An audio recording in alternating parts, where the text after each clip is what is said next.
Tava vīra atgriešanās. Tas bija agri no rīta 4 vai 5, kad dzirdēju skaļu klauvēšanu pie savām durvīm. Nezinu, vai tas bija pa īstam, bet es to dzirdēju un izvēlējos ignorēt. Pēc 2 stundām vēlāk es izlēmu celties un sākt savu dienu. Dzirdēju, kā Dievs teica, viņu pašu balss. Dievs ar to domāja, tad, kad Dieva noliktais tavs vīrs atgriezīsies, viņam būs Dieva balss, ko Dievs ieliks viņos.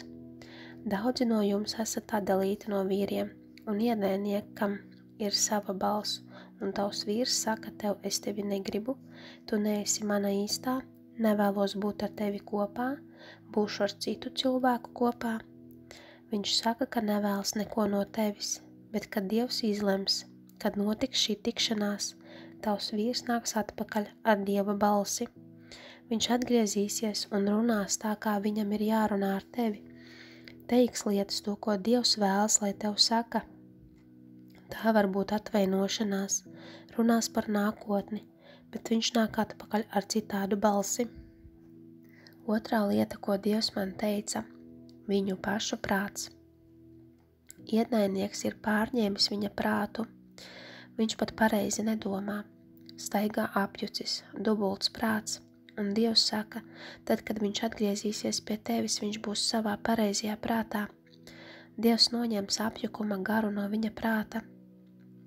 Viņš domās pareizi un runās pareizi. Tad, kad Dievs sūtīs viņu atpakaļ, viņš nāks un klauvēs pie tavām durvīm, runās un domās pareizi, tā kā viņam vajadzētu. Nākamo dzirdēju vārdu atraidījums. Daudzas no jums tikāt atraidītas no sava Dieva izredzētā vīra, un tas ir tāpēc, ka viņš ir izšķērdētāja prāta stāvoklī, pazudis. Kad padomājam par izšķērdētāju dēlu, kad viņš izlēma, ka viņš grib savu mantojumu no sava tēva, viņš gāja ārā pasaulē un izlēma dzīvot tā, kā dzīvo pasaule.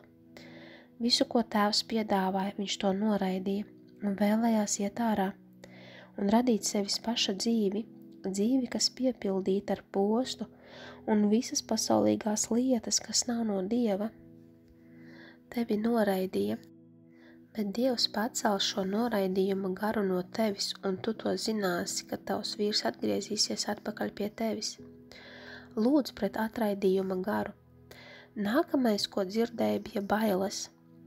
Daudzi no jums joprojām baidās, pat ja Dievs tev teica, ka atjaunos tavu stāstu ar Dieva nolikto vīru, atjaunos laulību, tu esi bailēs, jo baidies no atraidījuma.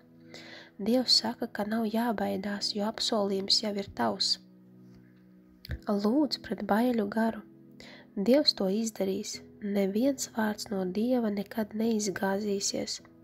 Dievs ir uzticams. Dievs zina tavu sirdi, zina, ko dara. Uzticies Dieva balsī. Uzticies, ko Dievs tev saka un ko rāda. Dievs izdarīs viņā kaut ko savādāku. Nebaidies. Neturies pie atraidījuma. Tās lietas jau ir pabeigtas un izdarītas. Tu svinēsi ar savu Dievu izredzēto kaut ko labu. Gatavojies svinēt par to, ko Dievs gatavojas darīt. Sagatavojies svinēšanai, jo tavs vīrs nāk mājās, un tad, kad viņš atnāks, tad būs savādāks prāts un jauns tonis uz viņa lūpām. Dievs to darīs, neignorē, kad viņš klauvē, jo Dievs sūta viņu atpakaļ citādu. Viņam būs Kristus prāts un balss.